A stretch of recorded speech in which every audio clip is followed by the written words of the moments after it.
ఒడ్లు వచ్చినాయి ఫ్రెండ్స్ అని చెప్పు.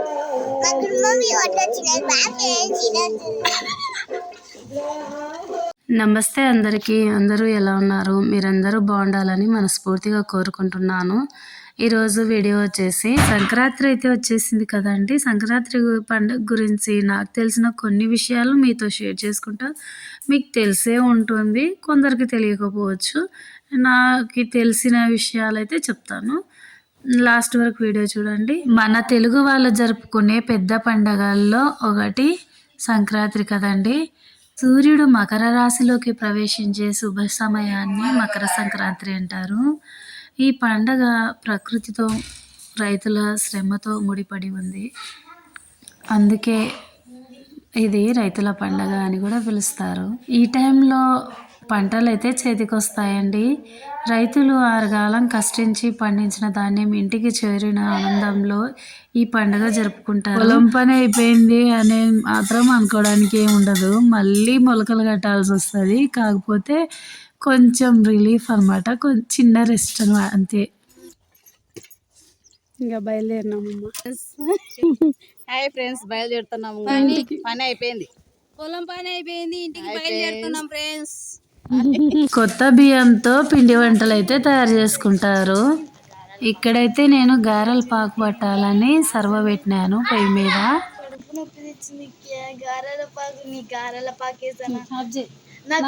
నన్ను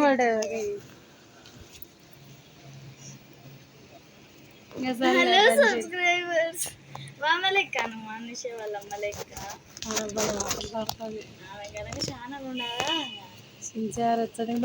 ఇవైతే అరిసెలు, మేమైతే గారెలు అంటాము.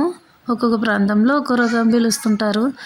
ఇంకోటి ఏంటంటే పెద్దవాళ్ళు చెప్తుంటారు, సంక్రాంతి పండగకి ధాన్యం మీద రేగుపండు రేగు చెట్టు కొమ్మను వేయాలి, అట్లయితేనే ఏం కాదు, లేకపోతే శంకరుడు వచ్చి ధాన్యాన్ని తీసుకుపోతాడని చెప్తారు. ఇది ఎంత మటుకు నిజమో తెలియదు కానీ చెప్తుంటారు.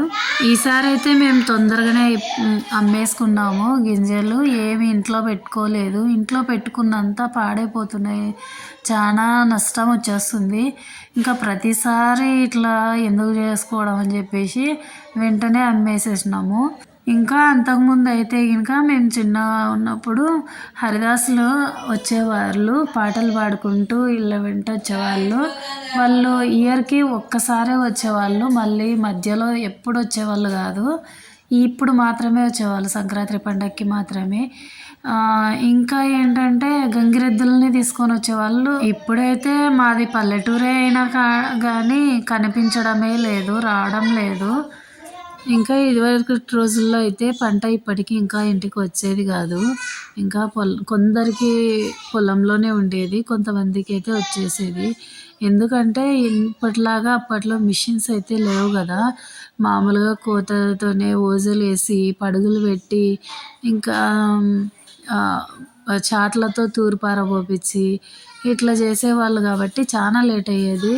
ఇంకా గాలి పెట్టకపోతే మాత్రం ఎన్ని రోజులైనా చేలోనే ఉండాల్సి వచ్చేది. మేము కూడా చాలాసార్లు జనవరి 1కి కానీ క్రిస్టమస్కి కానీ ఇంట్లో ఉండేవాళ్ళం కాదు, చేలోనే ఉండేవాళ్ళము. అంటే ధాన్యము ఇంకా చేలోనే ఉండేది. ఇప్పుడైతే మనుషులతో కాకుండా మిషన్లతో కోపిస్తున్నారు కాబట్టి పని తొందరగా అయిపోతుంది.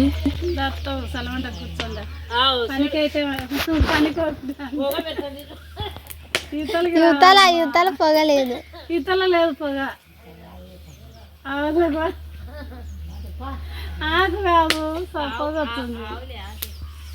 ఇంకా తెల్లవారుజామునే భోగి మంటలు వేస్తుంటారు. అంతకుముందు చలిమంటలు వేసుకునేవాళ్ళు.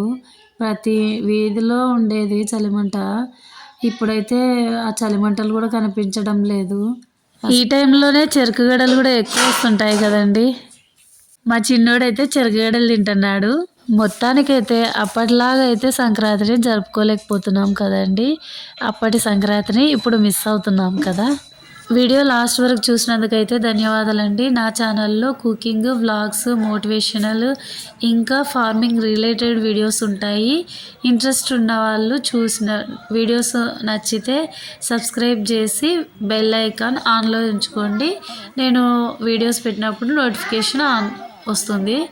థ్యాంక్ యూ వెరీ మచ్ అండి.